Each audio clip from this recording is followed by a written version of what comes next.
It was day 3 of the World Economic Forum. New deals, messages of reassurance, presentations, explanations and warnings. Let's get you all the updates on what went down in Davos today, starting with the golden ticket of the day, a panel discussion with the chief of NATO and the Turkish foreign minister. Is this alliance dying? The NATO chief says it's not. The big headline, the United States is not pulling out of Europe, but is in fact increasing its presence. Listen to this.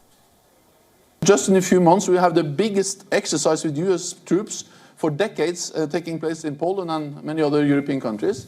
20,000 US troops being deployed from US to Europe and more US presence in general in Europe. Even in my own country, Norway, we now have US Marines for the first time ever. So the US is increasing their presence in Europe, and for me that's a sign of US commitment to NATO, not the opposite. There were more messages of reassurance on behalf of allies. The Turkish foreign minister allayed concerns over his country's S-400 deal with Russia. He says it poses no threat whatsoever. What is the concern or claim that F-45s and S-400s are not compatible? They are incompatible. This is the claim, right? And here is our proposal, let me remind or repeat. Let's establish a working group, and NATO can chair or lead this, and let the experts examine this, assess this, make the assessment, and they should come back to us. We believe that they are not incompatible, and we are making sure that they will not integrate to NATO system, and this is the defense system, and it will not pose any threat neither to NATO systems nor to NATO allies.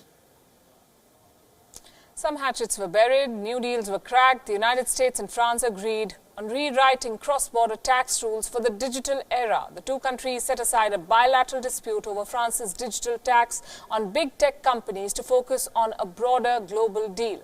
A deal that would include a minimal corporate tax rate. Let's listen to the French finance minister on this. I'm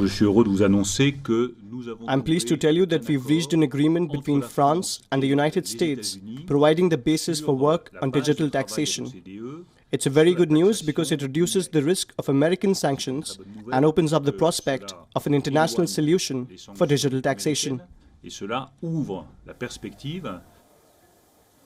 And then came a plea for help by a self-proclaimed president of a country, Juan Guaido, who's in Davos despite a travel ban on him. He calls himself the president of Venezuela, while Nicolas Maduro claims the title too. Guaido is recognized by more than 50 countries, including the US, and he urged business leaders to not neglect his cause. You gather here every year precisely to think about the future and about the actions we should take to improve the world and to improve and assist human dignity. That's why I'm here today, so none of you leave Venezuela out. We are building a future together. Your countries together with mine can make a better difference. That future that Venezuelans are lacking. Internal matters also found a mention at this global stage. India's Commerce Minister Piyush Goyal for one said that most Islamic countries support India's new citizenship law. Citizenship is an area that every country protects, that every country has rules of the game.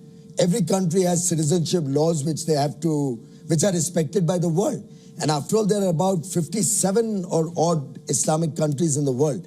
Save and except probably one or two, every other country respects that what India is doing is for the welfare of the people of India across all religions.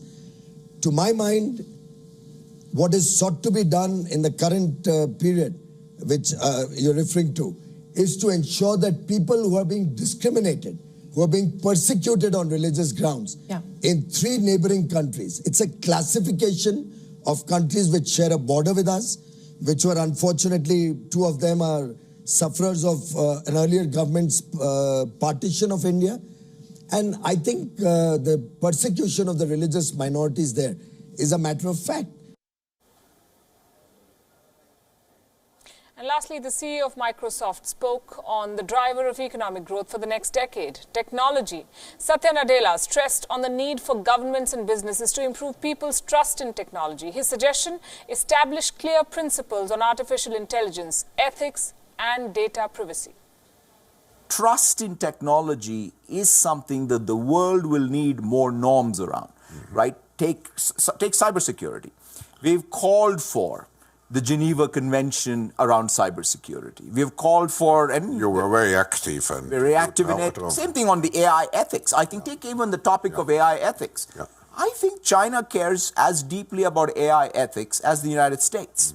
To assume that somehow the Chinese people and the Chinese government are also not going to worry about the implications of AI run wild would be a problem. And so therefore, I think both the United States and China and the European Union having a set of principles that govern what this technology can mean in our societies and the world at large is probably more in need today than it was in the last 30 years.